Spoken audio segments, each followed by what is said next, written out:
오늘날까지 우리는 달에 130번이 넘는 임무를 보냈습니다. 그 표면에 인간을 착륙시키고 토양을 분석했으며 지도를 만들었습니다. 이 임무들에 2,800억 달러 이상의 돈을 썼습니다. 하지만 우리는 코앞에 있는 가장 크고 가장 기이한 비밀을 완전히 놓치고 있었습니다. 최근에 한 중력 스캔이 모든 것을 바꿔놓았습니다. 달의 남극 에이트켄 분지 아래에서 약 3천억 톤에 달하는 거대한 금속 디상이 움직이고 있다는 사실이 드러난 것입니다. 이 질량은 자연적인 지질 형성물이라고 보기에는 너무나도 밀도가 높고 대칭적입니다. 이 때문에 표면 온도가 영하 170도 섭씨로 예상되던 한 분화구의 바닥이 미스터리하게도 영하 20도 섭씨까지 가열되고 있습니다. 하지만 정작 충격적인 것은 이 디상이 서서히 어디를 향해 가고 있느냐는 것입니다. 만약 여러분도 우리가 알던 모든 것을 바꿀 수 있는 이 발견에 소름이 돋았다면 지금 바로 구독 버튼을 누르십시오. 여러분이 보게 될 것은 정신을 아찔하게 만들 것이기 때문입니다. 시작합니다. 수년 동안 우리는 달을 늘 똑같이 알고 있었습니다. 밤하늘을 밝혀주는 조용하고 충실하며 생명이 없는 바위 조각, 먼지 쌓인 박물관. 수십억 년 전 마지막 숨을 거두고 그 이후로 변함없이 그 자리에 서 있는 하나의 기념비. 아폴로 우주비행사들의 발자국조차 여전히 그곳에 있었습니다. 아무 일도 일어나지 않는 곳에서는 시간조차 흐르지 않기 때문입니다. 하지만 이 낭만적이고 평화로운 그림은 이제 완전히 무너졌습니다. 왜냐하면 최근 몇 년간 특히 차세대 센서와 위성으로 달을 더 자세히 들여다보기 시작하면서 우리는 달에서 정말로 이상한 일들이 벌어지고 있다는 것을 깨달았기 때문입니다. 그 죽음과 같은 고요함 뒤에는 우리 행성과는 전혀 다른 자신만의 법칙으로 움직이는 활동적이고 때로는 격렬하기까지 한 세계가 있었습니다. 이제 우리는 깨닫고 있습니다. 달은 박물관이 아니라는 것을, 여전히 살아 숨쉬며 자신의 비밀을 이제 막 우리에게 속삭이기 시작한 미스터리한 존재라는 것을 말입니다. 이 비밀들 중 첫 번째는 가장 근본적이면서도 가장 충격적입니다. 달이 작아지고 있다는 것입니다. 그렇습니다. 잘못 들으신 게 아닙니다. 저 거대한 천체가 우리 눈앞에서 서서히 오그라들고 있습니다. 그게 무슨 뜻이냐고 묻는 소리가 들리는 듯합니다. 이렇게 한번 생각해 보십시오. 달은 수십억 년 전에 형성된 뜨겁고 녹아있는 핵을 가지고 있었습니다. 이 핵은 시간이 지나면서 서서히 식고 있습니다. 마치 오븐에서 나온 케이크가 식으면서 살짝 줄어드는 것처럼 달의 내부도 식으면서 부피를 잃고 있습니다. 하지만 한 가지 문제가 있습니다. 달의 외부 껍질, 즉 표면은 이미 오래전에 굳어 딱딱해졌다는 것입니다. 이 때문에 내부에서 일어나는 수축은 단단한 외부 껍질이 구겨지고 갈라지고 부서지는 원인이 됩니다. 이것은 거대한 규모로 일어나는 과정입니다. 지난 수억 년 동안 달의 둘레는 약 50m 정도 줄어든 것으로 추정됩니다. 이게 별것 아닌 것처럼 들릴 수도 있지만 직경삼 474km짜리 구체에게 이는 전체 표면이 재형성되고 있다는 것을 의미합니다. 이 수축은 충상단층이라고 불리는 거대한 균열들을 만들어냅니다. 이 단층들은 지구의 지진 단층과 비슷하지만 훨씬 더 기이한 이유로 형성됩니다. 그것들은 달이 스스로 안으로 붕괴하면서 내는 고통스러운 균열음입니다. 그렇다면 이것이 왜 중요할까요? 왜냐하면 이 현상은 달이 정적이고 죽은 곳이라는 생각을 완전히 뒤엎기 때문입니다. 달은 지질학적으로 활동적입니다. 이 충상 단층들을 따라 월진, 즉 달의 지진이 발생합니다. 그것도 결코 무시할 수준이 아닙니다. 아폴로 임무가 남기고 온 지진계들은 리터 규모로 최대 5.5에 달하는 흔들림을 기록했습니다. 이는 지구에서 중간 규모의 지진에 해당하며 건물에 피해를 주기에 충분한 위력입니다. 하지만 더욱 기이한 것은 이 지진들의 지속 시간입니다. 지구의 지진이 수초에서 길어야 1, 2분 지속되는 반면 월진은 10분 이상, 심지어 때로는 몇 시간 동안 계속될 수 있습니다. 왜냐하면 달에는 진동을 흡수할 물이나 대기가 없기 때문입니다. 진동은 건조하고 단단한 암석을 따라 메아리치며 계속 퍼져나갑니다. 따라서 달의 연구 기지를 건설하려는 꿈을 꾸면서 우리는 이제 발밑의 땅이 사실은 얼마나 불안정한지를 계산에 넣어야만 합니다. 달은 단지 작아지고 있는 것이 아니라 그 수축 때문에 격렬하게 흔들리고 있는 것입니다. 그런데 이 지진 활동은 지표면 아래 더 큰 미스터리의 전조에 불과합니다. 왜냐하면 달의 지질학적 기이함은 수축에만 국한되지 않기 때문입니다. 수십 년 동안 과학자들을 혼란에 빠뜨린 또 다른 디상이 있습니다. 바로 달의 유령 자기장입니다. 기본적인 물리 법칙은 간단합니다. 한 행성이 자기장을 가지려면 그 내부에 회전하는 전도성 액체 핵, 즉 다이나모가 필요합니다. 지구의 자기장이 바로 이 때문에 존재합니다. 하지만 오늘날 달에는 활동적인 다이나모가 없습니다. 핵이 굳었거나 혹은 너무 느리게 회전합니다. 따라서 달에는 전반적인 자기장이 존재하지 않습니다. 이로 인해 달 표면은 태양에서 오는 위험한 방사선에 완전히 무방비 상태로 노출됩니다. 하지만 이상한 점은 여기서부터 시작됩니다. 달의 특정 지역들에는 마치 과거에서 온 유령처럼 강력한 자기장 주머니들이 존재합니다. 이것들은 수백 킬로미터 넓이에 달하는 어디서 왔는지 알 수 없는 자기 디상들입니다. 이 지역들은 주변보다 수천 배나 강한 자기값을 가지며 일부는 수백 나노테슬라에 이릅니다. 이 자기장 주머니들은 달 표면에 매우 기이한 효과를 만들어냅니다. 태양풍, 즉 태양에서 끊임없이 뿜어져 나오는 하전 입자의 흐름이 이 미니 자기권에 부딪히면 방향을 바꿉니다. 이로 인해 이 지역들 아래의 표면은 주변보다 더 적은 방사선에 노출됩니다. 결과적으로 이 지역들은 주변의 더 어두운 토양에 비해 더 밝고 창백하게 보입니다. 라이너 감마와 같은 유명한 달 소용돌이들이 바로 이 자기 유령들이 표면에 남긴 눈에 보이는 흔적입니다. 그렇다면 이것이 왜 그렇게 중요할까요? 왜냐하면 이 현상은 우리가 달의 과거에 대해 안다고 생각했던 모든 것에 의문을 제기하게 만들기 때문입니다. 달이 한때 아마도 38억 년 전에는 지구의 자기장에 필적할 만큼 강력한 자기장을 가지고 있었을까요? 그리고 그 다이나모가 죽었을 때 자기장의 일부 잔해가 껍질 속에 갇힌 것일까요? 아니면 이 자기장의 원인이 달에 충돌한 거대한 금속 소행성들이었을까요? 이 자기 유령들은 달의 과거에 대한 속삭임일 수 있습니다. 하지만 정작 무서운 것은 그것들이 오늘날 우리에게 어떤 영향을 미치고 있느냐는 것입니다. 왜냐하면 이 기이한 일들의 연속은 여기서 끝나지 않기 때문입니다.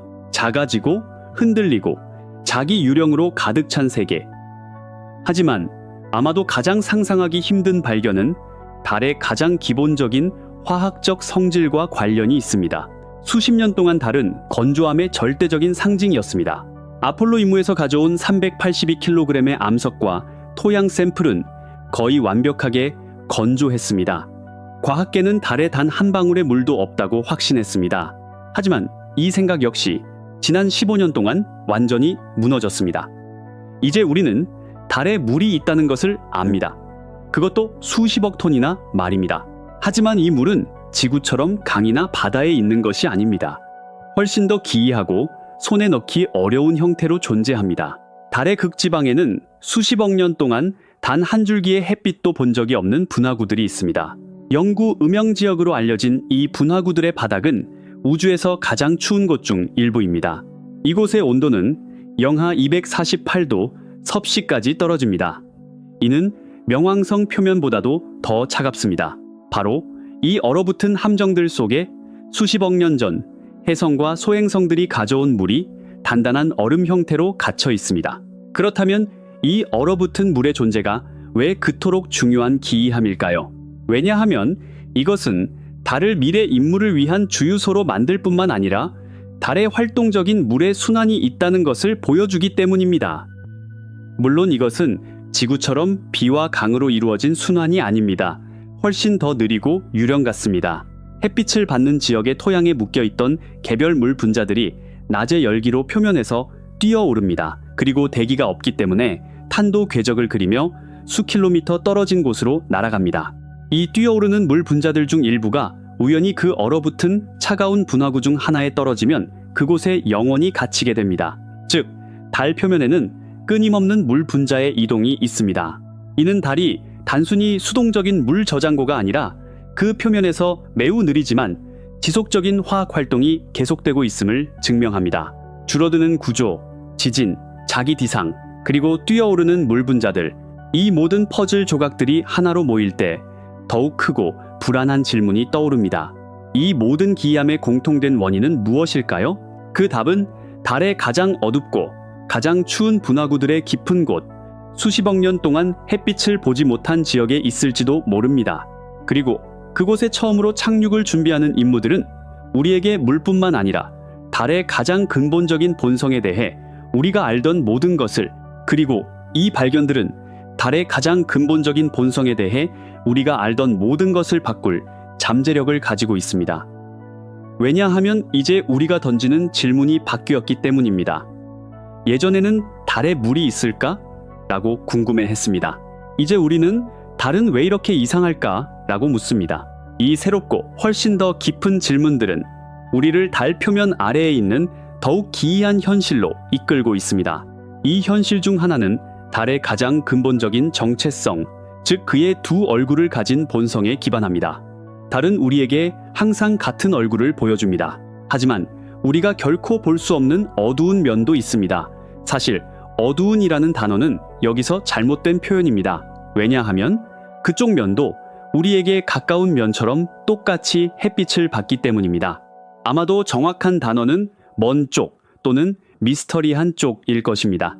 왜냐하면 이 두 반구는 마치 다른 행성에 속한 것처럼 서로 완전히 다르기 때문입니다.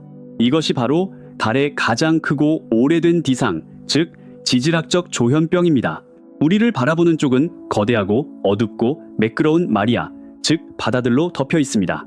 이 지역들은 수십억 년 전 표면으로 분출한 용암이 굳어져 형성된 현무암 평원이며 가까운 쪽 표면의 약 31%를 차지합니다.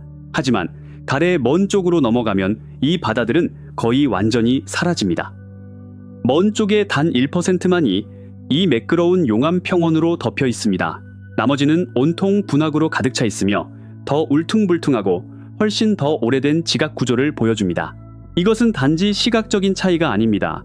달의 지각 두께조차 비대칭적입니다. 가까운 쪽의 지각은 평균 60km 두께인 반면 먼 쪽은 그 두께가 150km까지 이를 수 있습니다. 이것이 무엇을 의미할까요? 달의 한쪽은 갑옷처럼 두꺼워지는 동안 다른 쪽은 더 얇고 부서지기 쉬웠다는 것입니다. 그렇다면 이 엄청난 차이가 왜 그토록 중요할까요? 왜냐하면 이 상황은 달의 형성과 초기 역사에 대한 우리의 가장 기본적인 이론들마저 위협하기 때문입니다. 가장 유력한 이론은 달의 초기 시대에 지구에서 떨어져 나온 두 번째, 더 작은 위성이 서서히 달의 먼 쪽에 충돌하여 하나로 합쳐졌다고 제안합니다. 이 충돌이 먼 쪽에 추가적인 지각층을 더해 더 두껍게 만들었을 수 있습니다. 또 다른 이론은 달이 형성되었을 때 아직 뜨거웠던 동안 지구가 방출하는 열이 달에 가까운 쪽을 더 오랫동안 녹은 상태로 유지했다고 말합니다. 이로 인해 크립피이라 불리는 방사성 원소들, 즉 칼륨, 히토류 원소, 그리고 인이 이쪽에 집중되었습니다. 이 원소들은 붕괴하면서 열을 방출하여 지각을 더욱 뜨겁게 유지하고 화산 활동을 촉발했습니다. 이 지질학적 조현병은 달의 한쪽 면이 수십억 년 동안 지질학적으로 활동적인 상태를 유지한 반면 다른 쪽 면은 빠르게 죽어 분화구로 뒤덮였는지 설명해 줍니다. 달은 단일한 존재가 아니라 마치 서로 다른 두 세계를 붙여놓은 것처럼 행동합니다. 그리고 이 상황은 표면의 또 다른 기이함의 열쇠가 될 수도 있습니다. 하지만 달의 기이함은 행성 규모에만 국한되지 않습니다. 미시적인 수준에서도 어지러울 정도입니다. 달 표면을 덮고 있는 그 얇고 먼지 같은 층, 레골리스를 생각해 보십시오.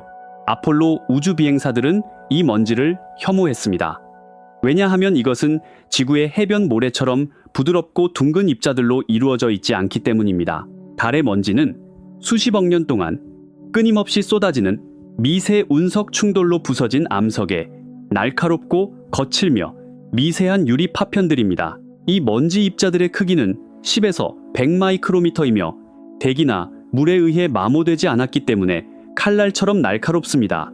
이것이 무엇을 의미할까요? 이 먼지는 우주 비행사들의 우주 복층을 긁어내고 장비의 관절 부분에 들어가 작동을 멈추게 했으며, 가장 중요하게는 들이마셨을 때 극도로 위험할 수 있는 구조를 가지고 있습니다. 내용물의 50%에 달하는 이산화규소와 금속 입자들은 인간의 폐의 성면보다도 더 해로울 수 있습니다. 하지만 가장 기이한 특징은 이것이 아닙니다. 달의 먼지는 태양에서 오는 자외선과 하전 입자 때문에 정전기적으로 대전됩니다. 이 정전기적 대전이 왜 그토록 중요한 기이함일까요? 왜냐하면 이 현상은 달 먼지가 중력에 도전하게 만들기 때문입니다.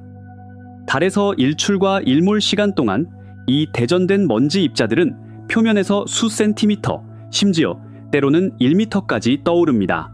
마치 표면을 떠도는 먼지 유령처럼 하나의 층을 형성합니다.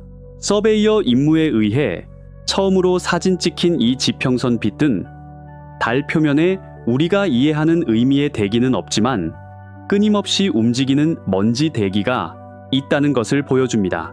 이 상황은 미래의 기지들에게 거대한 문제를 야기합니다. 먼지는 장비를 고장낼 뿐만 아니라 밀봉 부분을 통해 생활 공간으로 스며들어 모든 곳에 달라붙습니다. 달에 가는 모든 것은 이 끈적하고 날카로운 먼지로 뒤덮일 수밖에 없습니다. 이 때문에 과학자들은 이 먼지를 밀어내기 위한 특수 정전기장을 만드는 것부터 그것을 녹여 길이나 착륙장을 만들기 위해 레이저를 사용하는 것까지 다양한 해결책을 연구하고 있습니다. 달의 가장 보잘것없어 보이는 특징인 먼지가 사실은 그것의 가장 끈질기고 가장 위험한 방어 메커니즘일 수 있습니다. 그것은 달의 조용한 살인자입니다.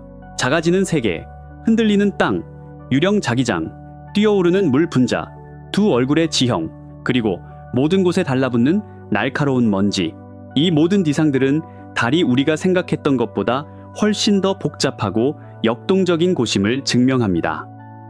수십 년 동안 우리는 멀리서 망원경으로, 궤도의 위성으로 그것을 관찰하며 이 기이함들의 목록을 만들었습니다. 모든 새로운 발견은 오래된 질문 하나에 답하면서 10개의 새로운 질문을 낳았습니다. 하지만 이제 그 시대는 끝나가고 있습니다. 관찰하고 놀라는 시대는 끝났습니다. 왜냐하면 이제 이 모든 기이함의 심장부로 내려갈 시간이 되었기 때문입니다. 아르테미스 프로그램과 같은 차세대 임무들은 이제 달에 무엇이 있는가 라고 묻지 않습니다.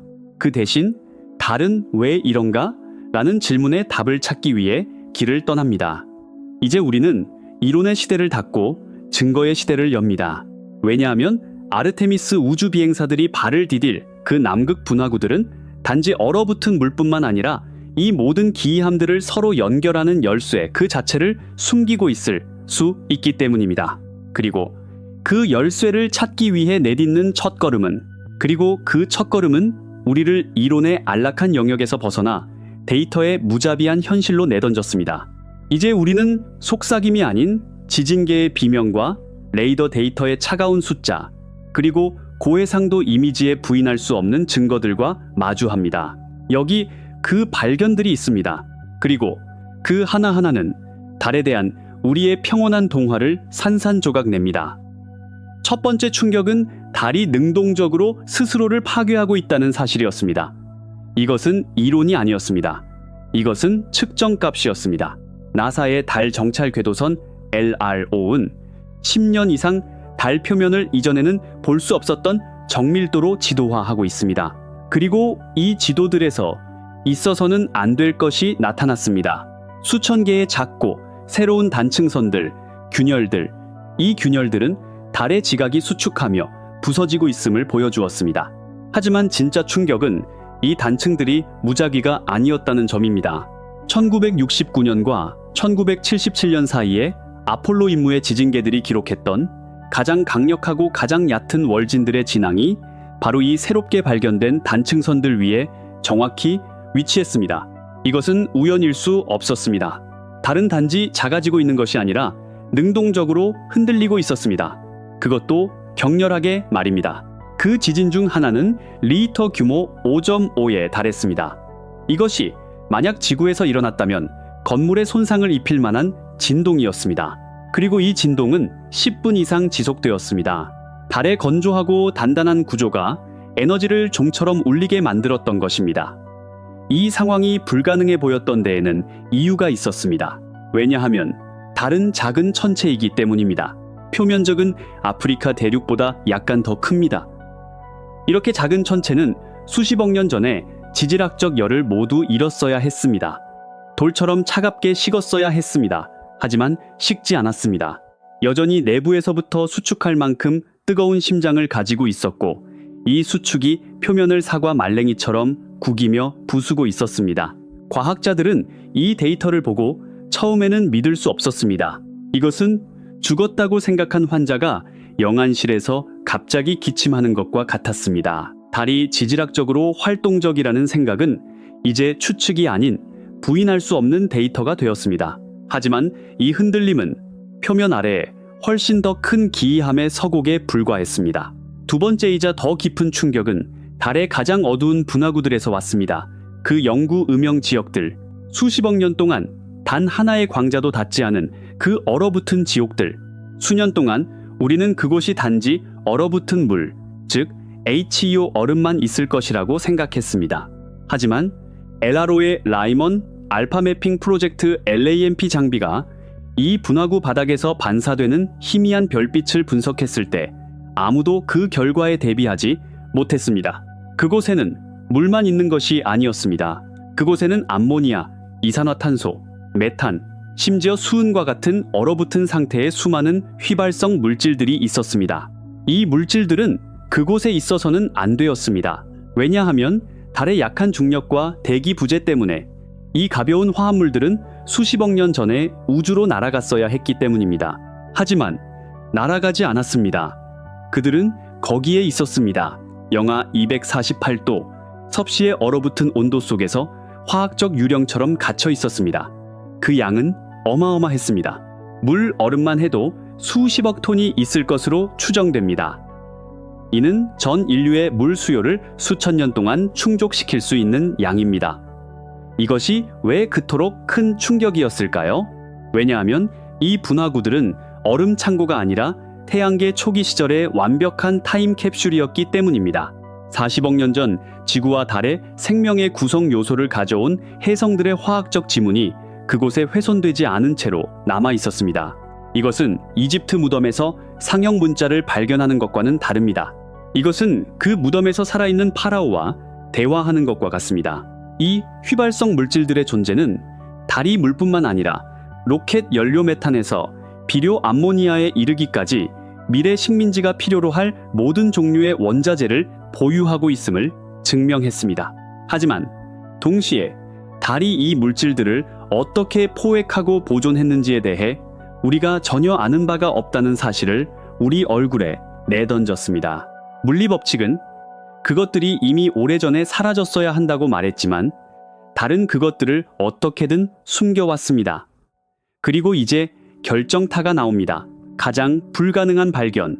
달이 화산 활동적으로 죽었다는 것은 교과서의 첫 페이지에 나오는 내용입니다. 과학자들은 달의 마지막 용암 흐름이 약 10억 년 전에 끝났다고 생각했습니다. 하지만 LRO의 고해상도 카메라가 이나 아이나라고 불리는 기이한 D자 모양의 함물질을 조사했을 때 모든 모델이 붕괴했습니다. 이나는 폭이 2.8km에 불과한 작은 구조물이었습니다. 하지만 그 표면은 믿을 수 없을 정도로 신선해 보였습니다. 그 위에는 거의 분화구가 없었습니다. 이것이 무엇을 의미할까요? 그것이 지질학적으로 매우 젊다는 것을 의미했습니다. 과학자들이 분화구 계수법을 이용해 이나의 나이를 계산했을 때 나온 숫자는 오타처럼 보였습니다. 1억 년 미만. 심지어 일부 추정치는 1000만 년까지 내려갔습니다. 이는 지구에서 공룡들이 마지막 날들을 보내고 있을 때 달에서 활동적인 화산이 가스와 아마도 용암을 분출하고 있었다는 것을 의미했습니다. 이것은 일어나서는 안 될 일이었습니다. 절대로 일어나서는 안 될 일이었죠. 달의 내부를 뜨겁게 유지하는 방사성 원소들은 수십억 년 전에 고갈되었어야 했습니다. 이렇게 작은 지역에서 이렇게 가까운 시기에 화산 활동을 촉발할 메커니즘을 우리는 알지 못합니다.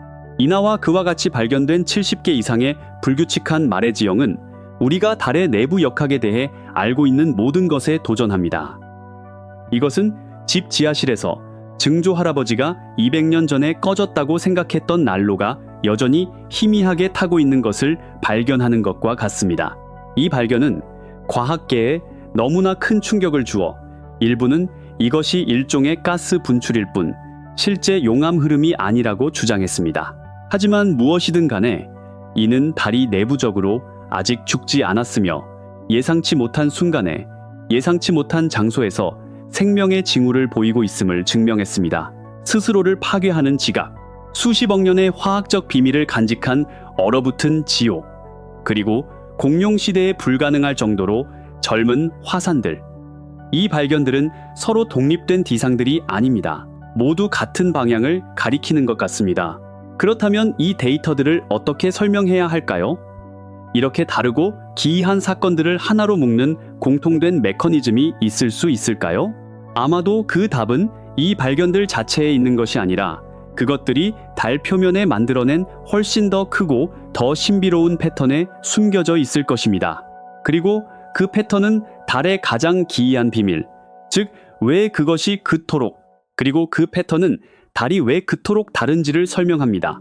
왜냐하면 기이함은 단지 표면의 균열이나 얼어붙은 분화구에만 국한되지 않기 때문입니다. 진짜 디상은 달을 하나로 묶는 가장 근본적인 힘, 즉 그것의 중력과 자기장에 숨겨져 있습니다. 그리고 이 힘들의 지도를 그렸을 때 우리 앞에 펼쳐진 풍경은 죽은 천체가 아닌 마치 한 예술가의 캔버스에 속한 것 같았습니다. 왜냐하면 달 표면에는 그림이 있기 때문입니다. 그렇습니다. 그림입니다. 인간이 만든 것이 아닙니다. 자연이 만든 것도 아닙니다. 마치 유령이 손가락을 달의 먼지에 담가 수백 킬로미터에 달하는 섬세하고 구불구불한 문양을 그린 것 같습니다. 달 소용돌이로 알려진 이 형성물들은 가장 유명한 라이너 감마와 함께 수십 년 동안 과학계를 놀라게 했습니다. 라이너 감마는 300km에 걸쳐 뻗어 있는 창백하고 유령 같은 얼룩입니다. 하지만 이것은 분화구가 아닙니다. 산도 아닙니다. 단지 표면 토양의 색이 변한 문양일 뿐입니다. 그리고 이 문양 바로 아래에 있어서는 안 될 것이 있습니다. 바로 강력한 자기장입니다. 달에는 전반적인 자기장이 없습니다. 제로입니다. 하지만 이 소용돌이들 아래에서는 자기장 강도가 수백 나노테슬라에 이릅니다. 이는 주변의 자기 사막보다 수천 배 더 강력한 것입니다. 이 자기 우산은 태양에서 오는 하전 입자들을 굴절시켜 그 아래의 토양이 수십억 년 동안 햇볕에 타는 것을 막아줍니다. 이 때문에 이 지역들은 주변의 어두운 색 토양에 비해 훨씬 더 밝고 신선해 보입니다. 하지만 이것은 불가능했다. 왜냐하면 달에는 그 자기장을 만들 다이나모가 없기 때문입니다. 40억 년 전에 죽은 심장의 심전도에서 갑자기 신호가 보이는 것과 같습니다. 이 자기장 주머니들은 어떻게 형성되었을까요? 한 이론에 따르면 달이 과거에 아마도 38억 년 전에 강력한 자기장을 가졌었고 이 자기장의 잔해가 철이 풍부한 일부 암석 속에 갇혔다는 것입니다. 또 다른 이론은 철핵을 가진 거대한 소행성이 달에 충돌하여 자화된 물질을 표면에 흩뿌렸다고 제안합니다. 어느 것이 맞든 간에 달 표면에는 그 기원을 알 수 없는 마치 다른 시간에서 온 듯한 유령 같은 보호막이 있습니다. 다른 어떤 곳에서는 스스로를 방사선으로부터 보호하고 있었습니다. 하지만 이것은 표면 아래의 더 큰 디상의 전조에 불과했습니다. 왜냐하면 달 표면의 기이함은 그 아래 것들의 반영일 뿐이기 때문입니다. 그리고 땅 아래 가장 큰 충격은 중력에서 왔습니다. 달의 중력은 매끄럽지 않습니다. 덩어리져 있습니다. 마치 이불 아래에 크고 작은 무거운 금속판들을 숨겨놓은 것 같습니다. 메스콘, 즉 질량 집중체라고 불리는 이 디상들은 1960년대 아폴로 이전 궤도 임무 중에 처음 발견되었습니다. 낮은 궤도의 우주선이 이 지역들을 지날 때 아래의 추가 질량에 의해 갑자기 아래로 끌려 궤도에서 수백 미터의 편차를 보였습니다. 이 지역들은 거대한 용암 바다, 즉 마리아, 바로 아래에 위치해 있었습니다. 나사의 그레일 임무가 이 메스콘들의 상세한 지도를 만들었을 때 진짜 충격이 드러났습니다. 이 질량 밀집 지역들은 있어야 할 것보다 훨씬 더 크고 밀도가 높았습니다. 예를 들어 비의 바다, 메르 임브리움 분지 아래의 메스콘은 145km 넓이의 지역에 걸쳐 에베레스트 산보다 더 무거운 질량이 묻혀 있는 곳입니다. 이 상황은 물리법칙에 위배되는 것처럼 보였습니다. 왜냐하면 보통 한 천체가 다른 천체에 충돌하면 분화구를 만들고 따라서 질량 결손을 만들기 때문입니다. 하지만 달에서는 가장 큰 충돌 분지들 아래에 정반대로 거대한 질량 과잉이 있었습니다. 이것이 어떻게 가능할까요? 최근 이론 중 하나는 이 충돌들이 너무나 격렬해서 달의 멘틀에서 더 밀도가 높은 물질들을 표면으로 끌어올려 분지 아래에 모았다고 제안합니다. 또 다른 이론은 충돌한 소행성의 철핵이 부서지지 않고 통째로 분지 아래에 묻혔다고 주장합니다. 마치 달의 피부 아래에 거대한 금속 포탄들이 박힌 것 같습니다. 그리고 이 메스콘들의 거의 대부분은 달의 우리를 향한 쪽에 있습니다. 이것은 달이 왜 한쪽은 용암으로 덮이고 다른 쪽은 분화구로 가득 찼는지를 설명하는 그 지질학적 조현병의 주된 원인 중 하나일 수 있습니다. 달은 단지 두 얼굴을 가진 것이 아니라 무거운 쪽을 가진 불균형한 세계입니다. 활동적인 단층선, 젊은 화산, 자기 유령, 땅속의 거대한 금속 덩어리들, 달이 조용한 곳이라는 생각은 이제 완전히 죽었습니다. 그곳은 끊임없이 변하고 흔들리며 내부에서 끓어오르는 역동적인 세계입니다. 우리는 관찰을 통해 무슨 일이 일어나는지를 이해했습니다. 하지만 이제 진짜 질문이 나옵니다. 이 모든 것이 어떻게 작동하는가? 달을 내부에서 뜨겁게 유지하고 수축시키는 그 신비로운 엔진은 무엇인가? 그 자기장들을 만들고 수십억 년 동안 보존한 물리 법칙은 무엇인가? 그 거대한 금속 덩어리들을 그곳으로 가져와 어떻게 배치했는가? 이 질문들의 답은 이제 단순히 표면을 관찰하는 것만으로는 찾을 수 없습니다. 답을 찾기 위해서는 이제 표면이 아니라 그 표면 아래의 물리적 메커니즘, 즉 달에 보이지 않는 엔진이 어떻게 작동하는지를 봐야 합니다. 그리고 이 엔진의 가장 중요한 부분은 달에 전혀 예상치 못한 곳에, 그리고 그 패턴의 비밀은 달이 왜 그토록 다른지를 설명하는 엔진, 즉 그것의 핵과 멘틀에 있습니다. 우리가 본 모든 기이함들, 균열, 자기 유령, 그리고 중력 뒤상들은 사실 이 깊은 곳의 엔진이 표면에 반사하는 소음에 불과합니다. 그렇다면 이 엔진은 정확히 어떻게 작동할까요? 이 장의 충격적인 발견들 이후 이제 속도를 늦추고 기술적인 부분으로 들어가 보겠습니다. 왜냐하면 달의 비밀을 이해하기 위해서는 이제 그것의 본닛 아래, 즉 그것을 작동시키는 물리적 메커니즘을 들여다봐야 하기 때문입니다. 첫 번째이자 가장 기본적인 메커니즘은 달이 왜 작아지고 흔들리는지를 설명합니다. 바로 열수축과 지각 장력입니다. 이 과정을 갓 오븐에서 꺼낸 거대한 금속 구슬처럼 생각할 수 있습니다. 구슬의 표면은 우주의 차가움에 노출되어 빠르게 식고 단단한 껍질을 형성합니다. 하지만 내부는 여전히 녹아있고 뜨겁습니다. 시간이 지나면서 이 내부의 열은 서서히 우주로 방출되고 핵은 식기 시작합니다. 식는 모든 것이 그렇듯 달의 내부도 부피를 잃고, 즉 수축합니다. 하지만 바깥의 단단하고 굳은 껍질은 이 내부 수축에 같은 속도로 발맞추지 못합니다. 이 때문에 안에서 수축하는 핵은 그 위의 껍질을 말 그대로 아래로 잡아당깁니다. 이 상황은 단단한 껍질에 엄청난 장력을 만듭니다. 마치 사과가 마르면서 표면이 주름지는 것처럼 달의 껍질도 이 장력을 더 이상 견디지 못하고 삐걱거리기 시작합니다. 바로 이렇게 충상단층이라는 구조가 형성됩니다. 이 단층에서는 껍질의 한 부분이 다른 부분 위로 올라타면서 표면에 거대한 주름, 즉 비탈을 만듭니다. 이 과정에서 달의 둘레는 지난 수억 년 동안 약 50m 줄어든 것으로 계산됩니다. 이 메커니즘은 달이 왜 여전히 리히터 규모 5.5의 지진을 일으키는지 완벽하게 설명합니다. 그 지진들은 달이 내부에서 식으면서 내는 균열음입니다. 예전에는 달이 수십억 년 전에 지질학적으로 죽었다고 생각했습니다. 왜냐하면 직경 3474km의 이 작은 세계가 내부 열을 이미 오래전에 잃었어야 한다고 생각했기 때문입니다. 하지만 에라로에서 온 데이터는 이 냉각과 수축 과정이 여전히 계속되고 있음을 보여주었습니다. 달은 죽은 것이 아니라 단지 매우 느리게 자기 안으로 붕괴하고 있었습니다. 이 메커니즘이 그토록 효과적인 것은 단순한 물리 법칙, 즉 열 손실과 그 결과에 기반합니다. 하지만 달의 기이함은 이 기계적인 수축만으로는 설명할 수 없습니다. 특히 그 유령 같은 자기장, 즉 달 소용돌이는 훨씬 더 다른 메커니즘을 필요로 합니다. 바로 지각 잔류 자기입니다. 이것을 오래된 카세트 테이프나 신용카드의 자기띠가 작동하는 원리에 비유할 수 있습니다.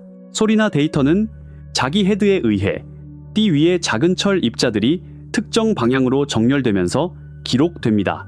그 카세트 플레이어가 고장나거나 신용카드 리더기가 사라져도 정보는 그 띠 위에 자기적인 흔적으로 계속 남아 있습니다.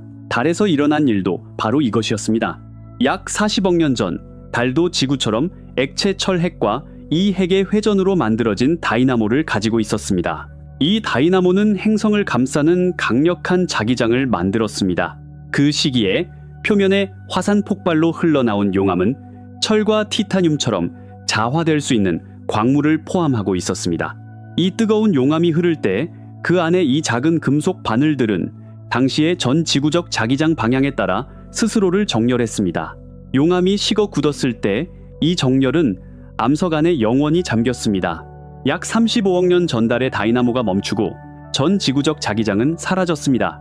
하지만 카세트 테이프처럼 그 옛 자기장이 기록된 암석들은 자기적 특성을 계속 유지했습니다.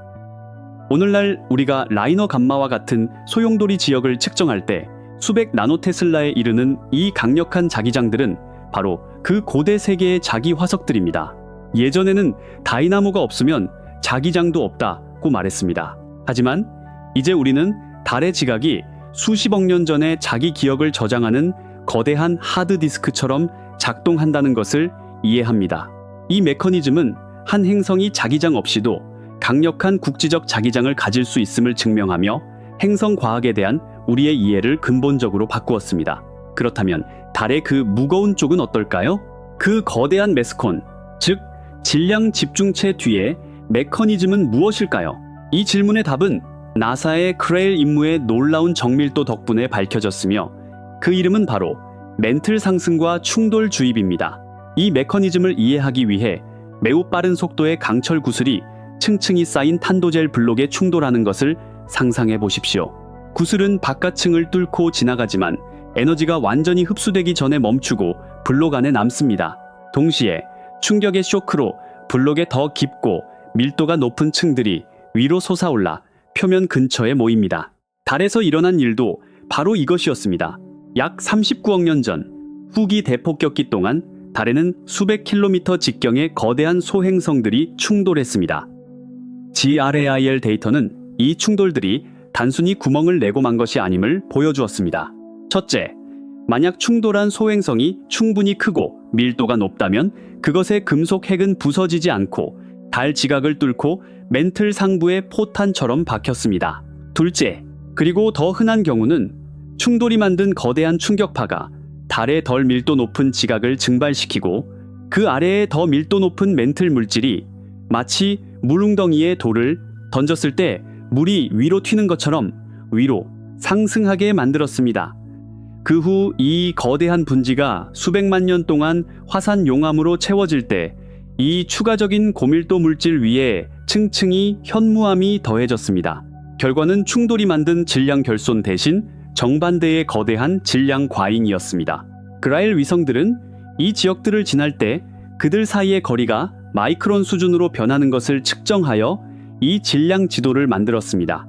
이 메커니즘은 달이 왜 우리를 향한 쪽에 그토록 많은 메스콘을 가지고 있는지, 그리고 이 메스콘들이 왜 달의 지질학적 조현병의 근본 원인 중 하나인지를 설명합니다. 식어가는 핵이 표면을 부수고 과거의 자기 화석들이 방사선 방패를 만들며 깊이 묻힌 거대한 질량들이 중력을 휘게 합니다. 이 세 가지 메커니즘은 달이 왜 그토록 기이한지에 대한 많은 질문에 답합니다. 하지만 이 모든 것들은 더 근본적인 질문 하나를 답하지 못하고 있습니다. 달을 그토록 오랫동안 뜨겁게 유지하고 1억 년 전에도 화산을 폭발시킬 에너지를 공급한 그 신비로운 엔진은 무엇일까요? 열수축조차도 이렇게 최근의 화산 활동을 단독으로 설명할 수는 없습니다. 이 엔진의 연료는 무엇일까요? 그 답은 달의 지각 아래 가장 예상치 못한 원소들이 만든 방사성 담요 안에 숨겨져 있을 수 있습니다. 그리고 그 담요의 이름은 지구화학의 혁명을 일으켰습니다. 바로 크립크리피입니다. 이것은 괴물의 이름이 아니지만 달의 내부를 수십억 년 동안 뜨겁게 유지한 괴물 그 자체일 수 있습니다. 크립은 칼륨크, 히토류 원소, Rare Earth Elements, Re, 그리고 인프의 약자입니다. 이 원소들에게는 공통된 특징이 있습니다. 바로 비호정성이라는 것입니다. 결정화되는 마그마 바다에서 이 원소들은 단단한 결정 구조에 포함되는 것을 싫어합니다. 그래서 마그마가 식고 결정화됨에 따라 이 원소들은 남아있는 액체 마그마 속에서 점점 더 농축됩니다. 마치 소금물을 얼릴 때 얼음이 형성되면서 소금이 남은 물에 점점 더 농축되는 것과 같습니다. 달의 초기 역사에서 거대한 마그마 바다로 덮여 있을 때 이 바다가 식으면서 크립 원소들은 가장 마지막에 굳는 지역, 즉 지각과 멘틀 사이의 층에 모였습니다. 이 원소들의 또 다른 중요한 특징은 우라늄과 토륨과 같은 방사성 동위 원소를 포함하고 있다는 것입니다. 이 방사성 원소들은 붕괴하면서 지속적으로 열을 방출합니다.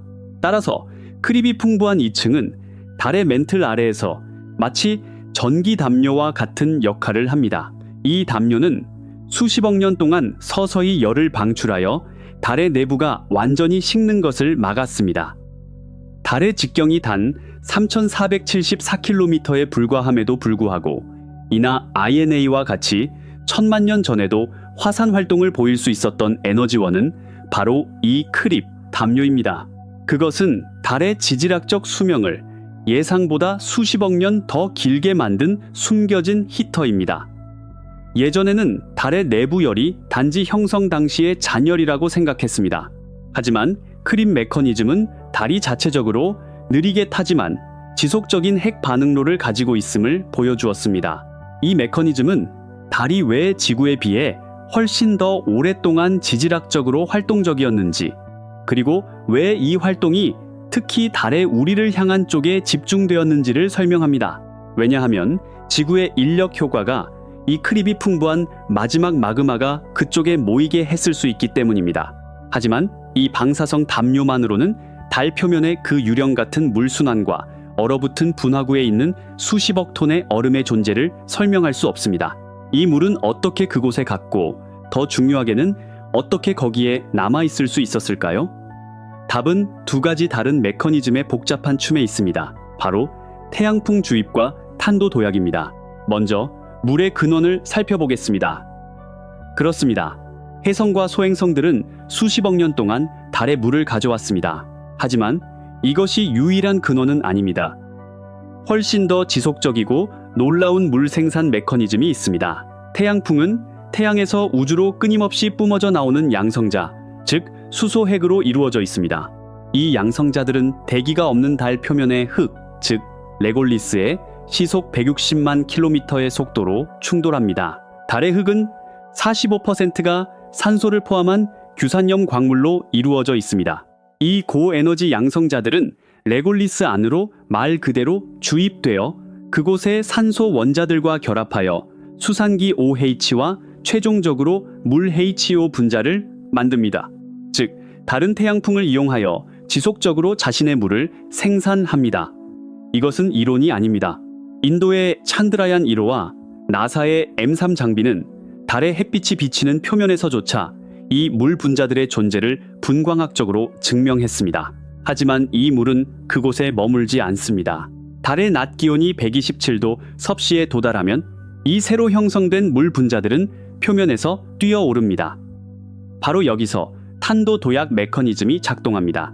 대기가 없기 때문에 이 분자들은 표면에서 골프공처럼 튀어올라 중력이 그들을 다시 끌어당길 때까지 수 킬로미터에 달하는 탄도 궤적을 그립니다. 이 뛰어오르는 분자들의 대다수는 다시 햇빛이 비치는 표면에 떨어져 순환을 계속합니다.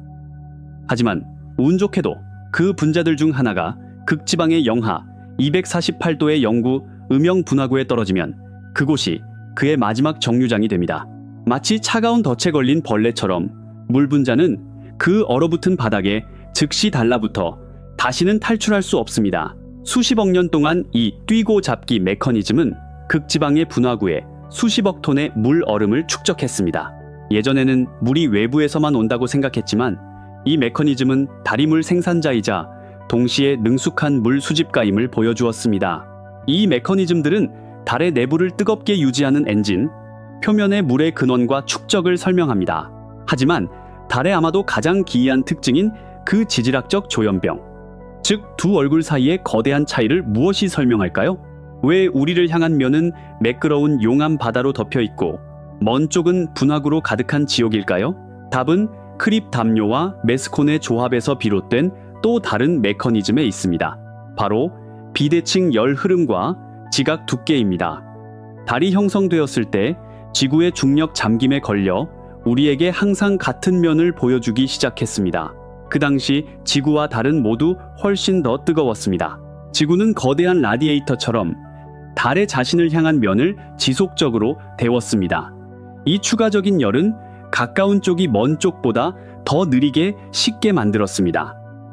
이 상황은 결정화되고 있던 마그마 바다의 그 비호정성 크립 원소들이 가장 마지막에 액체로 남은 지역, 즉 가까운 쪽 아래로 이동하게 만들었습니다.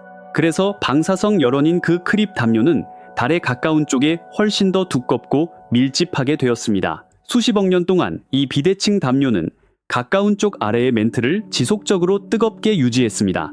이로 인해 이 지역에서 거대한 화산 폭발이 일어나 표면에 수십억 킬로미터 세제곱의 용암이 흘러나와 오늘날의 매끄러운 마리아를 형성했습니다. 먼 쪽은 이 추가적인 열과 크립 담요의 혜택을 모두 받지 못했기 때문에 훨씬 더 빨리 식었습니다.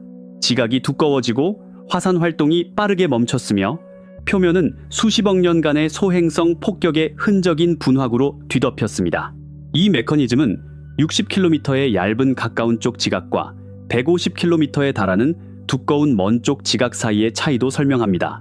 즉, 달의 두 얼굴은 우연이 아닙니다. 그것은 초기 태양계의 연력학적 및 중력적 조건의 필연적인 결과였습니다. 달은 태생부터 비대칭적일 수밖에 없었습니다.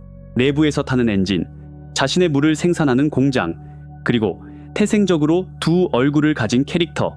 이 메커니즘들은 달이 왜 죽은 바위 조각이 아니라 복잡하고 여전히 작동하는 시스템인지를 증명합니다.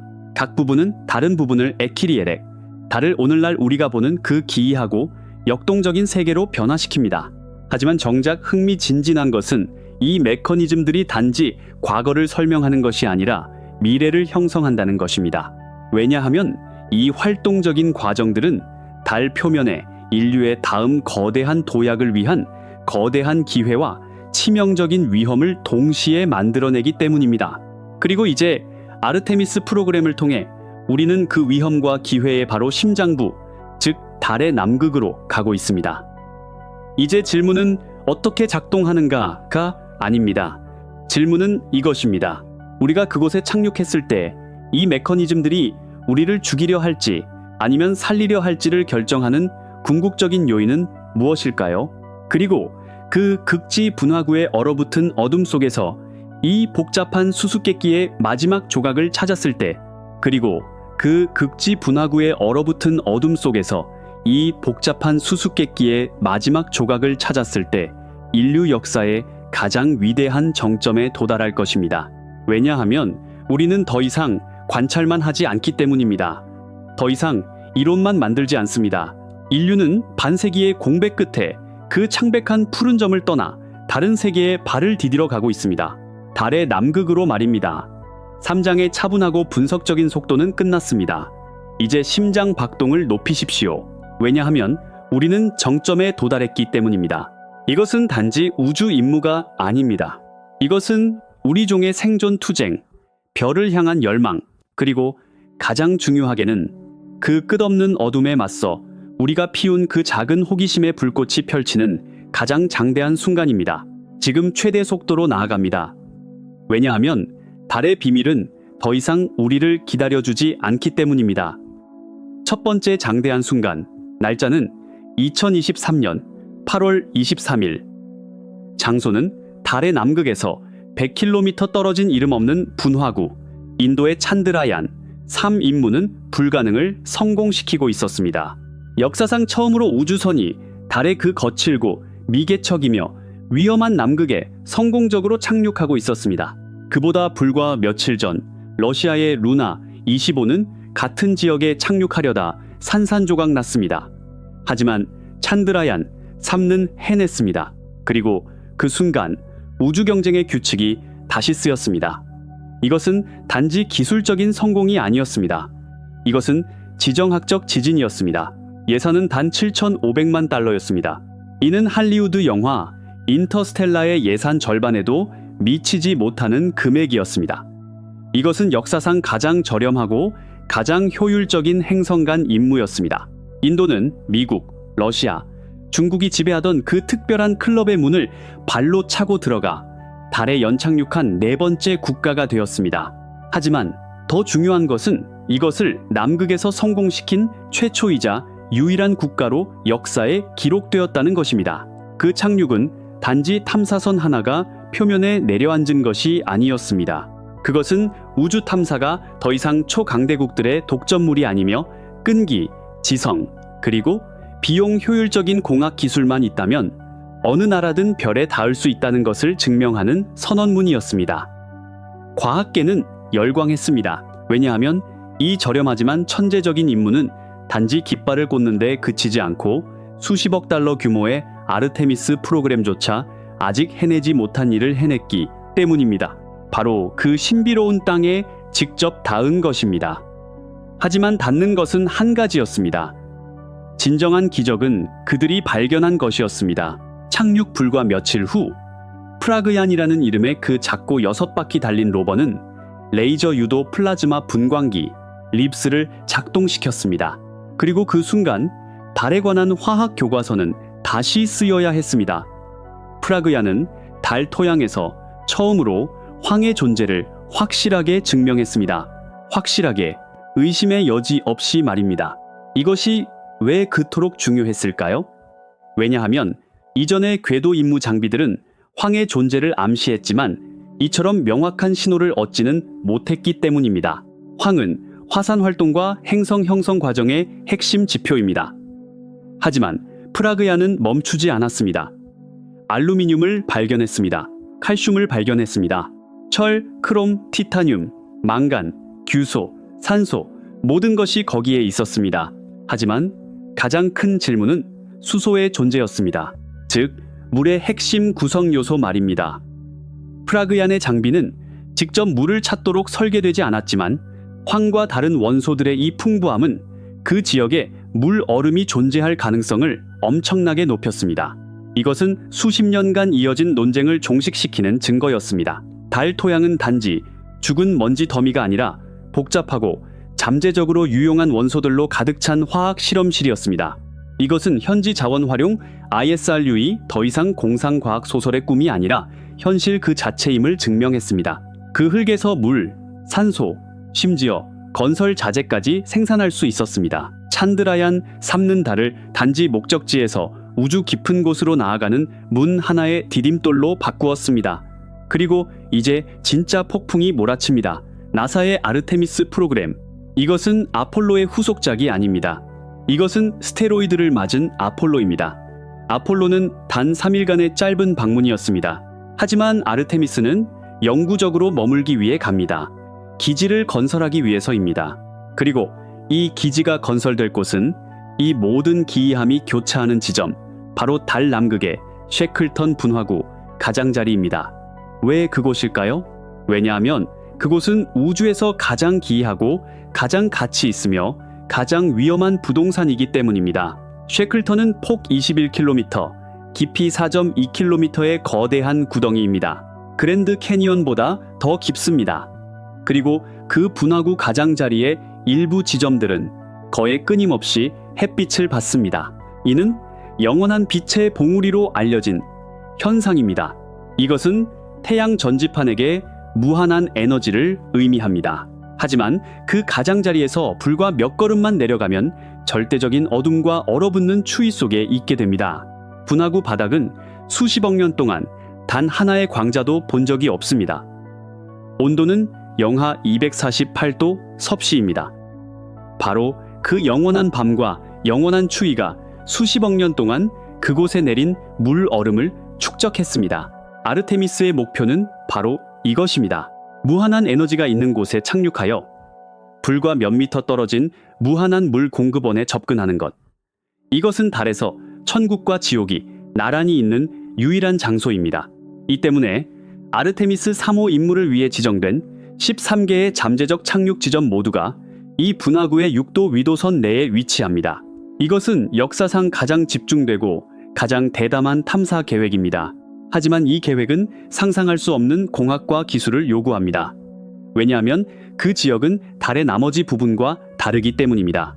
지속적으로 햇빛을 받는 곳은 매우 뜨겁고 그림자는 치명적으로 춥습니다.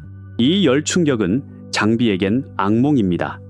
지면은 분화구와 거대한 바위들로 가득합니다. 평평한 착륙 지점을 찾는 것은 거의 불가능합니다. 그리고 아폴로와는 달리 아르테미스가 착륙시킬 스타쉽 우주선은 높이 120m, 40층짜리 고층 건물 크기입니다. 이 거대한 우주선이 그 험난한 지형에 완벽한 정밀도로 착륙해야 합니다. 아주 작은 실수 하나가 재앙으로 이어질 수 있습니다. 이 때문에 나사는 VIPER 휘발성 물질 탐사 극지 탐사 로버라는 로봇 선구자 임무를 계획했습니다. VIPER는 골프 카트 크기이며 달 남극에서 100일 동안 돌아다니며 물 얼음이 정확히 어디에, 얼마나 깊이에, 그리고 얼마나 순수한지를 지도화할 것입니다. 그것은 우주 비행사들이 착륙할 안전한 길을 찾아낼 지뢰 탐지 차량입니다. V풀의 데이터는 과학적 혁명을 일으킬 뿐만 아니라 인류의 달 최초 연구기지의 정확한 위치를 결정할 것입니다. 이것은 단지 탐사가 아니라 새로운 세계에 정착하기 위한 계획의 첫걸음입니다. 과학자들은 이 임무를 숨죽여 기다리고 있습니다. 왜냐하면 VIPER가 발견할 얼음 결정 하나하나가 미래달 식민지의 초석이 될 것이기 때문입니다. 이 모든 발견, 계획, 그리고 임무들은 우리를 하나의 피할 수 없는 결론으로 이끕니다.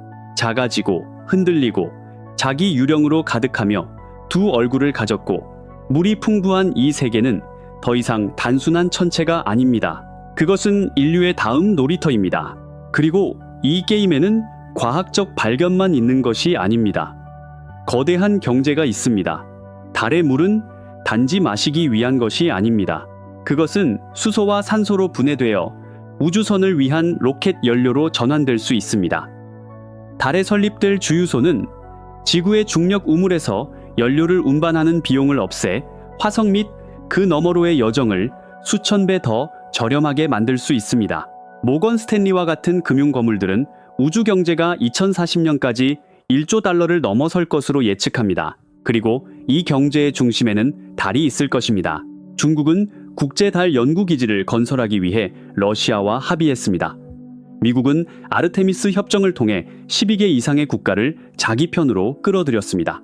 스페이스X, 블루 오리진, 아스트로보틱과 같은 민간 기업들은 달에 화물과 인간을 운송하기 위해 서로 경쟁하고 있습니다. 이것은 새로운 골드러시입니다. 하지만 이번에는 금이 노란 금속이 아닙니다. 그것은 얼어붙고 투명한 결정, 바로 물 얼음입니다. 인도의 저렴하고 성공적인 임무, 중국의 야심찬 기지 계획, 그리고 미국의 거대한 아르테미스 프로그램, 모두 같은 것을 보여줍니다. 달은 더 이상 낭만적인 영감의 원천이 아닙니다. 그것은 21세기의 가장 위대한 전략적 자산입니다. 그리고 이 자산을 통제하는 자가 우주뿐만 아니라 지구의 힘의 균형까지 통제하게 될 것입니다. 그렇다면 이 놀라운 발견들, 이 대담한 계획들, 그리고 이 거대한 경제적 잠재력은 우리를 어디로 이끌까요? 인류의 가장 위대한 협력으로? 아니면 별들 사이의 첫 번째 전쟁으로? 이 모든 기술, 과학, 그리고 돈 뒤에 숨겨진 진정한 의미는 무엇일까요? 그리고 우리가 달에 돌아갔을 때 그곳에서 발견하게 될 것은 사실 우리 자신에 대해 무엇을 드러내게 될까요? 그리고 그 발견은 사실 우리 자신에 대해 이것을 드러낼 것입니다. 우리는 멈출 수 없는 종이라는 것을. 왜냐하면 이 놀라운 발견들, 이 대담한 계획들, 그리고 이 거대한 경제적 잠재력은 우리를 한 방향으로 이끌고 있기 때문입니다. 인류가 지구를 넘어 이루는 첫 번째 경제적, 산업적 혁명으로 말입니다. 이것은 단지 깃발을 꽂고 발자국을 남기는 것이 아닙니다. 이것은 새로운 문명의 기초를 놓는 것입니다. 우리는 최대 속도로 계속 나아갑니다. 왜냐하면 이 혁명의 엔진은 이미 작동하기 시작했고 매초 더욱 빨라지고 있기 때문입니다. 그리고 이 엔진의 가장 중요한 부품은 달의 가장 무서운 지역 중 한 곳에서 발견되었습니다. 그것은 달의 동굴 발견이었습니다. 하지만 이것들은 평범한 동굴이 아닙니다. 이것들은 수십억 년 전 표면 아래를 흐르던 거대한 용암강이 남긴 빈 터널들입니다. 바로 용암 동굴입니다. 그리고 이 터널들은 상상할 수 없는 규모입니다. 지구상에서 가장 큰 용암 동굴은 폭이 기껏해야 15m인 반면 달의 더 낮은 중력 덕분에 그곳의 터널들은 폭이 1km, 길이는 수백 킬로미터에 달할 수 있습니다. 이는 도시 전체를 수용할 수 있는 거대한 지하 고속도로를 의미합니다. 일본의 카구야와 나사의 에라로 위성이 이 용암 동굴들의 무너진 천장이 만든 채광창, 즉 동굴 입구를 처음으로 발견했을 때 과학계는 충격에 빠졌습니다. 마리우스 힐스의 한 채광창은 폭 65m, 깊이 80m였습니다. 이것은 자유의 여신상을 편안하게 안에 넣을 수 있는 구멍입니다. 엘아로의 열화상 카메라가 이 구멍들 중 하나의 내부를 들여다보았을 때 가장 놀라운 발견이 나왔습니다.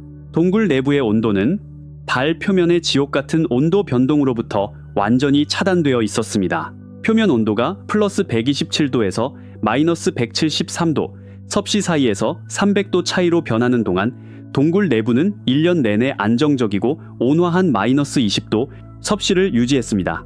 이는 인간의 생존과 장비의 완벽한 피난처였습니다. 이것이 어떻게 가능할까요? 왜냐하면 이 용암 동굴들의 천장을 이루는 수만 미터의 단단한 현무암 암석이 두 가지 치명적인 위험에 대해 완벽한 방패 역할을 하기 때문입니다. 첫째는 끊임없이 쏟아지는 미세 운석들입니다. 둘째는 대기에 의해 보호받지 못하는 우주 비행사들에게 치명적인 양인 우주 방사선과 태양 폭발입니다. 이 동굴들은 자연적이고 준비된 거대한 우주 기지들이었습니다. 건설 자재를 운반할 필요가 없었습니다. 단지 입구 하나를 막고 내부를 공기로 채우기만 하면 되었습니다. 이 발견은 달에서의 식민지화 전략을 완전히 바꾸었습니다. 이제 표면에 육중하고 비싼 모듈을 짓는 대신 이 거대한 지하 네트워크를 탐사하고 정착하는 아이디어가 나왔습니다. 이것은 공상과학이 현실이 되는 순간이었습니다. 이 동굴들은 달 최초의 연구 정착지, 농장, 실험실, 심지어 도시가 세워질 장소가 될 수 있었습니다. 하지만 이 거대한 잠재력은 새로운 질문을 동반했습니다. 이 터널들 안에는 또 무엇이 있었을까요? 그리고 그 답은 중국에서 왔습니다. 날짜는 2019년 1월 3일, 창어 4호 임무는 역사상 처음으로 달의 그 신비롭고 험준한 먼 쪽에 성공적으로 착륙했습니다. 이것은 인류 역사상 최초의 일이었습니다. 이전에 아무도 착륙하지 않았고 아무도 직접 통신하지 못했던 세계에 발을 디딘 것입니다. 이 임무는 단지 기술적인 경이로움이 아니었습니다. 이것은 중국이 우주에서의 야망을 전 세계에 선포한 충격적인 힘의 과시였습니다. 창어 4호는 폭 186km의 거대한 남극 에이트켄 분지 내의 폰 카르만 분화구에 착륙했습니다. 이 지역은 달의 가장 오래되고 가장 깊은 충돌 분지이기 때문에 달의 지각 아래 멘틀 물질을 표면으로 끌어올렸을 가능성이 있다고 생각되었습니다. 그리고 창어 4호의 위투, 이 로버는 바로 그것을 발견했습니다. 로버의 분광계가 토양의 광물 구조를 분석했을 때 예상보다 훨씬 높은 비율의 저칼슘 감람석과 휘석을 감지했습니다. 이 광물들은 표면의 지각이 아닌 직접 달의 상부 멘틀에서 온 것이었습니다. 이것은 지질학자의 꿈이 이루어지는 순간이었습니다. 역사상 처음으로 우리는 다른 행성의 멘틀에서 온 물질에 직접 닿고 있었습니다. 이것은 지구의 지각을 뚫고 멘틀에서 샘플을 채취하는 것과 같았습니다. 이것이 어떻게 가능할까요? 왜냐하면 그 지역에 충돌한 거대한 소행성이 지각을 뚫고 지나가면서 아래의 멘틀 물질을 화산처럼 표면으로 분출했기 때문입니다. 위투, 이의 발견은 달의 내부 구조에 대한 우리의 모델을 확인시켜 주었을 뿐만 아니라 그것들을 훨씬 더 정밀하게 만들었습니다. 이제 우리는 달의 내부 구성에 대해 단지 이론만 가진 것이 아니라 손에 잡히는 화학적 증거를 갖게 되었습니다. 이 발견은 과학계에 지진과 같은 영향을 미쳤습니다. 중국은 달 과학에서 단지 한 명의 플레이어가 아니라 게임의 규칙을 정하는 리더의 위치에 올라섰습니다. 먼 쪽에 착륙함으로써 나사조차 아직 성공하지 못한 일을 해냈습니다. 이 임무는 달의 두 얼굴 사이의 지질학적 조현병의 기원을 이해하는데 귀중한 데이터를 제공했습니다. 하지만 동시에 우주에서의 새로운 경쟁, 즉 달의 자원과 전략적 지역을 위한 투쟁의 막을 올렸습니다. 창어 사호는 단지 로봇이 아니었습니다. 그것은 달의 먼 쪽에 꽂힌 붉은 깃발이었습니다. 그리고 이 경쟁이 가장 치열해진 곳은 자원 그 자체였습니다. 달 토양에서 발견된 가장 예상치 못한, 가장 가치 있는 보물 중 하나는 헬륨-3이었습니다. 헬륨-3은 지구에서는 극히 드문 방사성이 없는 헬륨 동위 원소입니다. 하지만 달 표면은 수십억 년 동안 태양풍으로 쏟아진 헬륨-3 원자들로 가득합니다. 달 토양 1톤당 약 20개의 헬륨-3 원자가 있는 것으로 추정됩니다. 이것은 적게 들릴 수 있지만 그 잠재력은 엄청납니다. 헬륨-3은 미래의 청정 에너지원으로 여겨지는 핵융합로의 완벽한 연료입니다. 헬륨-3과 중수소 사이의 융합 반응은 방사성 중성자 대신 양성자를 방출합니다. 이는 훨씬 더 깨끗하고 더 안전하며 더 효율적인 에너지 생산을 의미합니다. 단 25톤의 헬륨-3은 미국 전체의 1년 에너지 수요를 충족시킬 수 있습니다. 달 표면에는 최소 100만 톤의 헬륨-3이 있는 것으로 추정됩니다. 이는 지구의 수천 년 에너지 수요를 충족시킬 수 있는 양입니다. 이 숫자들은 국가와 민간 기업들의 식욕을 돋웠습니다. 중국은 헬륨-3 채굴을 국가적 우선 과제로 설정했습니다. 러시아와 유럽 우주국은 이 잠재력을 연구하기 위한 계획을 세우고 있습니다. 민간 기업들은 달 토양을 파서 그 안에 가스를 가열하여 헬륨-3을 추출할 로봇 채굴 기술을 개발하고 있습니다. 이것은 달을 과학 중심지에서 산업 중심지로 태양계의 에너지 발전소로 바꾸는 비전입니다. 이것은 21세기의 석유 전쟁이었습니다. 하지만 이번의 상은 단지 에너지 독립이 아니라 행성 간 경제의 기초를 놓는 것이었습니다. 헬륨-3을 통제하는 자가 미래의 에너지를 통제할 것이었습니다. 이것이 달로 돌아가는 가장 크지만 가장 적게 이야기되는 동기 중 하나였습니다. 지하도시, 다른 세계의 멘틀 샘플, 미래의 청정에너지, 이 모든 장대한 순간들은 인류가 달을 보는 방식을 영원히 바꾸었습니다. 그것은 더 이상 밤에 빛나는 낭만적인 상징이 아닙니다. 그것은 살아 숨쉬고 위험과 기회로 가득 찬 새로운 대륙입니다. 그리고 우리는 그 대륙의 첫 번째 탐험가들입니다. 하지만 이제 이 어지러운 속도에서 잠시 멈출 시간입니다. 이 기술적 승리, 이 과학적 혁명, 그리고 이 경제적 잠재력의 한가운데서 멈춰서서 더 깊은 질문을 던질 시간입니다. 이 모든 것이 우리에게 무엇을 의미하는가? 이 모든 노력, 이 모든 위험, 이 모든 돈, 왜 우리는 달로 돌아가는가? 이 질문의 답은 로켓 엔진의 소음이나 채굴 로봇의 계획에 있지 않습니다.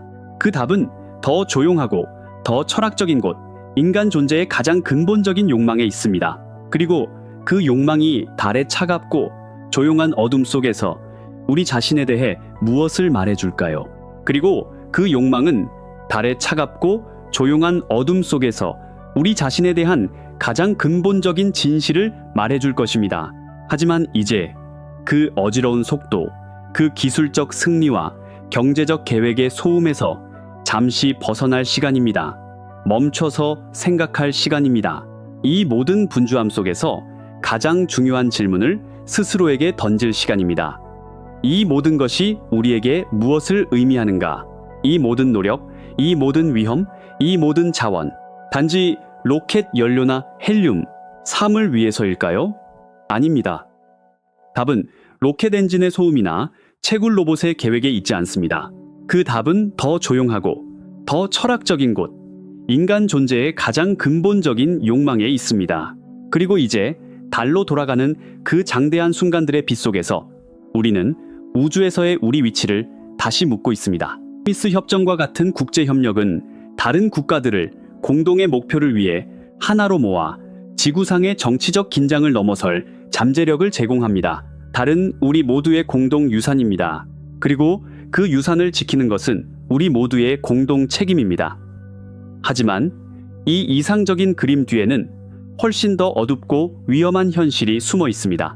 왜냐하면 역사는 우리에게 새로 발견된 모든 땅이 항상 협력의 장이 아니라 경쟁과 갈등의 장이 되어 왔음을 보여주었기 때문입니다. 그리고 달은 이 규칙의 예외가 아닙니다. 우리는 단지 과학을 위해 그곳에 가는 것이 아닙니다.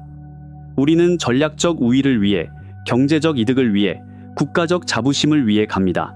중국의 자체 달기지 건설 계획, 미국의 아르테미스 프로그램, 러시아의 핵추진 우주 예인선 개발 프로젝트, 이것들은 달의 자원과 전략적 위치를 둘러싼 그레이트 게임의 첫 수순들입니다.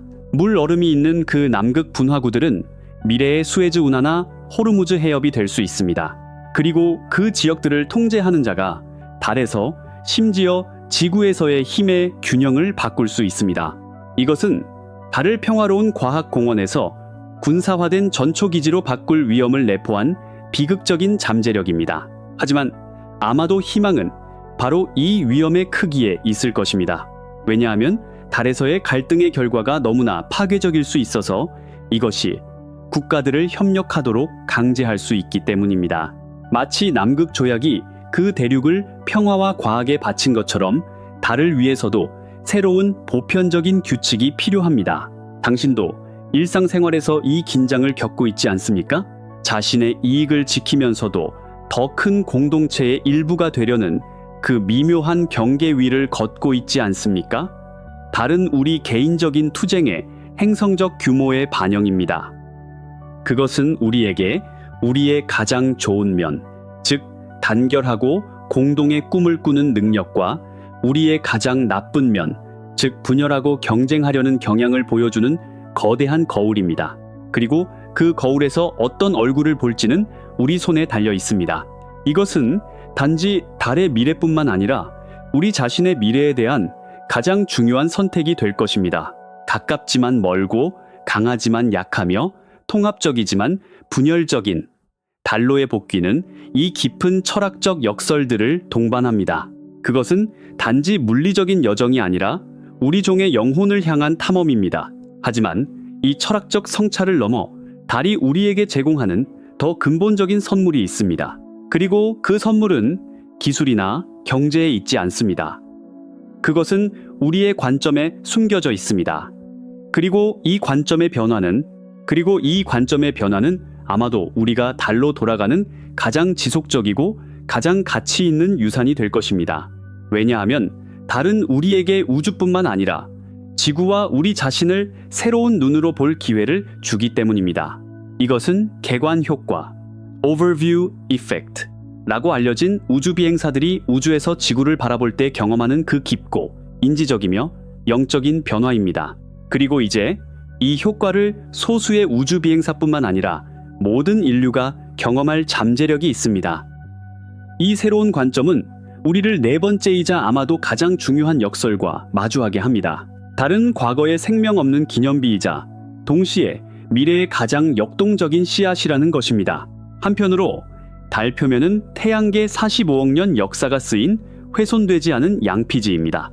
대기와 지질 활동이 없기 때문에 수십억 년 전 그곳에 떨어진 모든 분화구, 모든 바위, 모든 먼지 입자는 그 순간의 스냅샷으로 보존되었습니다.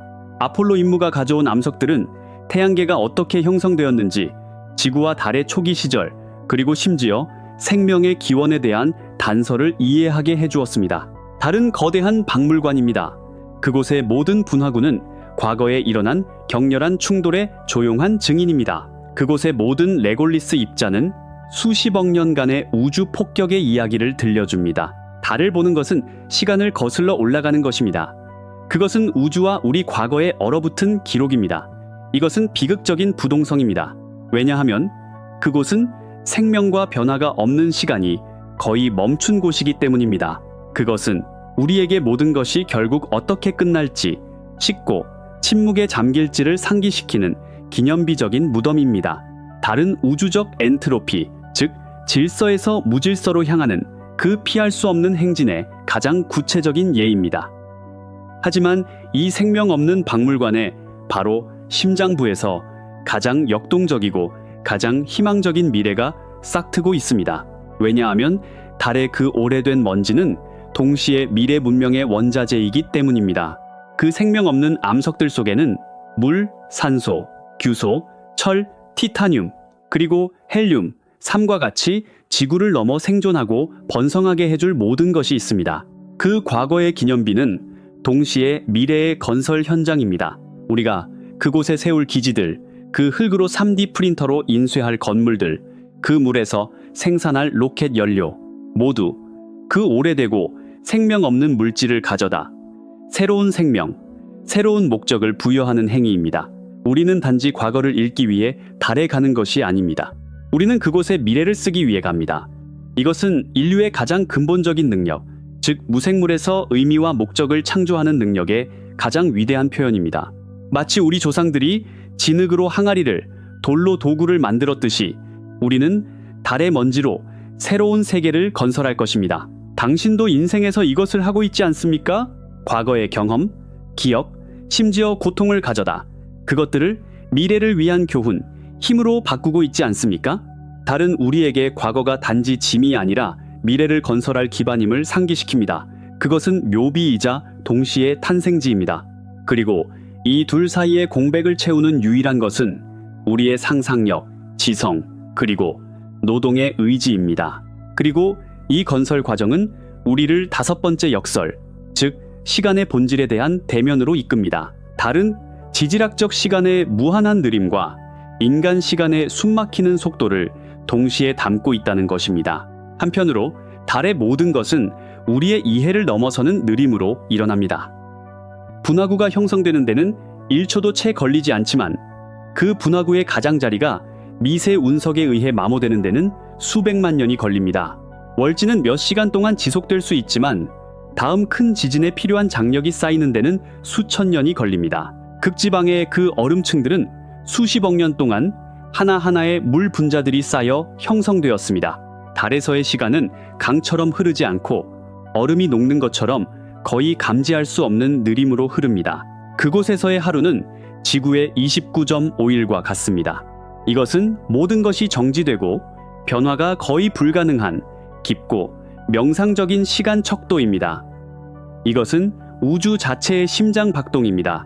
이 지질학적 시간 앞에서 우리의 평균 80년 수명은 눈 깜빡임보다도 짧습니다. 이것은 비극적인 일시성입니다. 왜냐하면 우리는 이 거대하고 느리게 작동하는 우주시계 안에서 단지 순간적인 섬광일 뿐이기 때문입니다. 하지만 바로 이 무한한 느림의 무대에서 인간의 시간은 놀라운 속도로 개입합니다.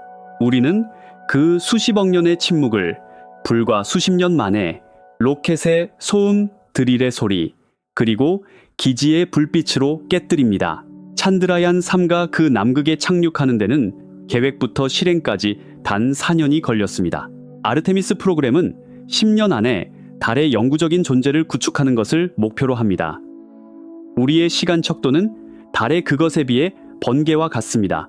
하지만 그 짧은 순간에 우리는 그 수십억 년의 풍경을 영원히 바꿀 힘을 가지고 있습니다. 이것은 놀라운 힘이자 동시에 무서운 책임입니다. 우리는 그 조용하고 느린 세계에 우리 자신의 서두름, 우리 자신의 긴급함, 우리 자신의 속도를 가져옵니다.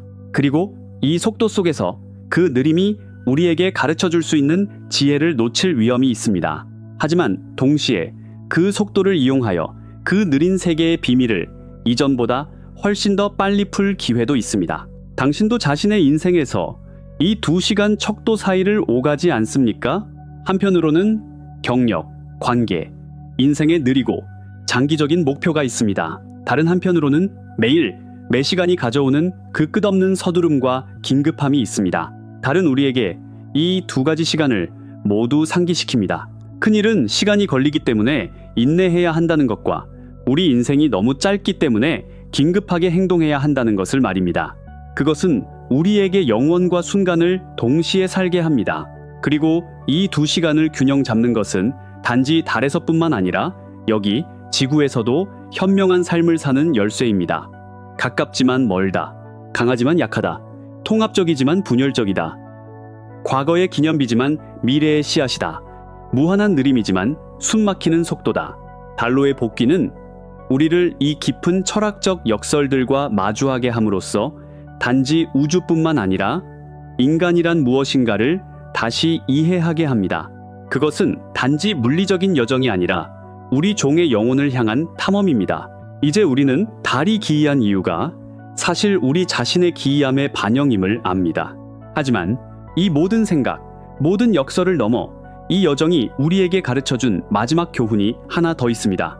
그리고 이 교훈은 아마도 모든 것 중에서 가장 간단하지만 가장 강력합니다. 이 교훈은 희망에 관한 것입니다. 그리고 그 희망이 우주의 가장 어두운 구석에서도 어떻게 발견될 수 있는지에 대한 단서, 그리고 그 희망이 우주의 가장 어두운 구석에서도 어떻게 발견될 수 있는지에 대한 단서는 달 자체가 하나의 역설이라는 사실에서 옵니다. 왜냐하면 달은 끝의 상징이자 시작의 상징이기 때문입니다. 이 마지막 철학적 층은 우리를 가장 근본적인 진실과 마주하게 합니다. 생명은 공허에서 태어난다는 것, 그리고 이 진실은 달의 가장 기이한 특징들 뒤에 숨겨진 가장 깊은 의미를 담고 있습니다. 첫째로, 우리는 부재와 존재의 그 기묘한 춤과 마주합니다. 달은 근본적으로 텅 빈 곳입니다. 대기가 없습니다. 액체물이 없습니다. 자기장이 없습니다. 생명이 없습니다. 그것은 존재하지 않음, 부재의 기념물입니다. 그 표면의 깊은 침묵, 그 절대적인 공허는 우리에게 우주의 기본 상태가 사실은 무임을 상기시킵니다. 생명, 물질, 움직임, 이것들은 그 거대한 우주적 공허 속에서 드물고 귀한 예외들입니다. 달을 볼 때 우리는 사실 우리 자신의 존재가 얼마나 위태롭고 얼마나 예외적인 상황인지를 봅니다. 그곳의 모든 것은 존재하지 않음을 대표합니다. 그리고 이것은 비극적인 고독입니다. 왜냐하면 그것은 우리에게 언젠가 우리도, 우리 행성도, 모든 것이 그 거대한 공허로 돌아갈 것임을 상기시키는 차가운 거울이기 때문입니다. 그것은 궁극적인 끝, 즉 우주의 열사병의 예고편입니다. 달은 우주의 마지막 막을 리허설하고 있습니다. 하지만 바로 이 절대적인 부재 속에서 가장 놀라운 존재들이 뿜어져 나옵니다. 대기가 없는 것은 수십억 년 된 암석들이 훼손되지 않고 남아있게 합니다. 자기장이 없는 것은 표면이 태양으로부터 오는 헬륨, 삼으로 풍부해지게 합니다. 그리고 생명이 없는 것은 그곳을 인류가 새로운 시작을 할 수 있는 깨끗한 캔버스로 만듭니다. 달의 모든 결핍은 사실 그의 가장 큰 풍요입니다. 그것은 우리에게 부재가 사실은 잠재력을 의미한다는 것을 가르쳐줍니다.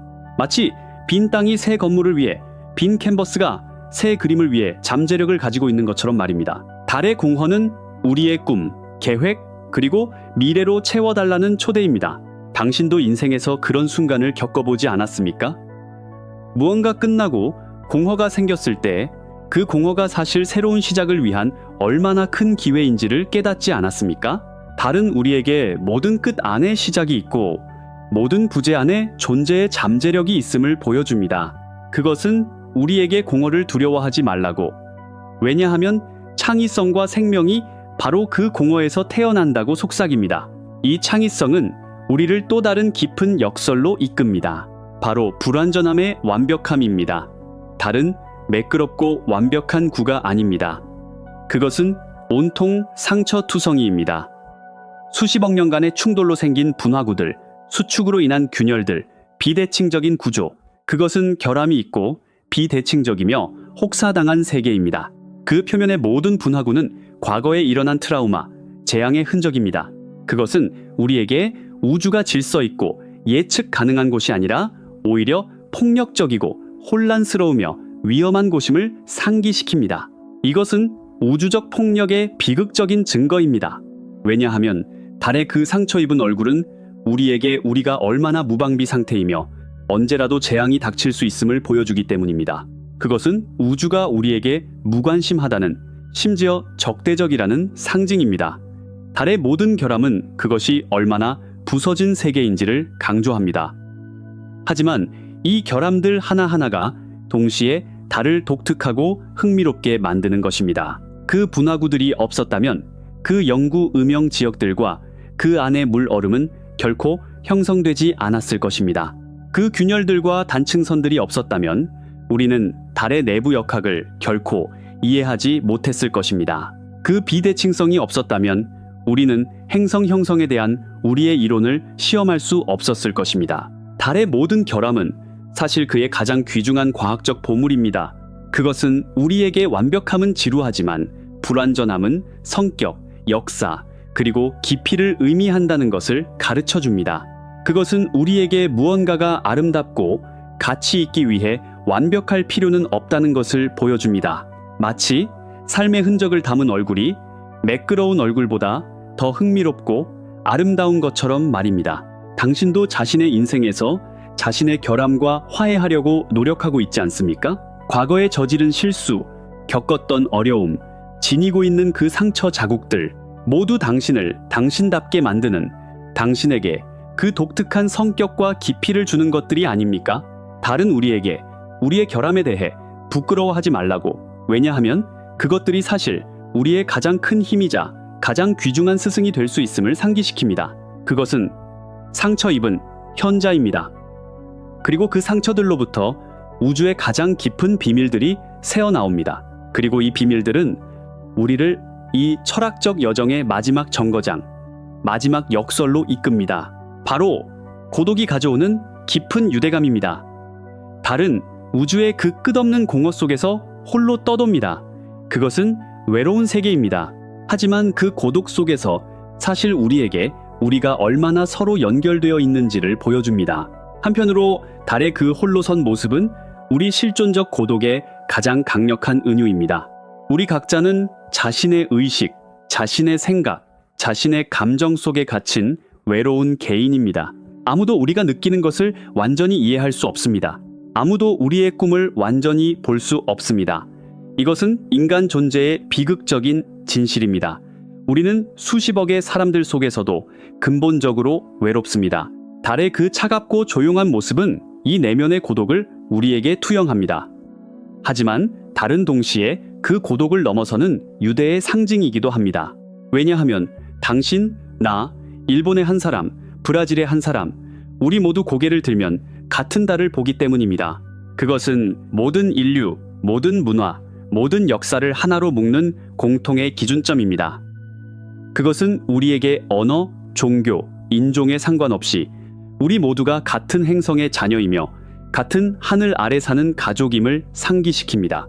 우주비행사가 달에서 지구를 볼 때 그가 보는 것은 국경이 아니라 하나의 전체입니다. 그리고 우리가 지구에서 달을 볼 때 우리가 봐야 하는 것도 바로 그것입니다.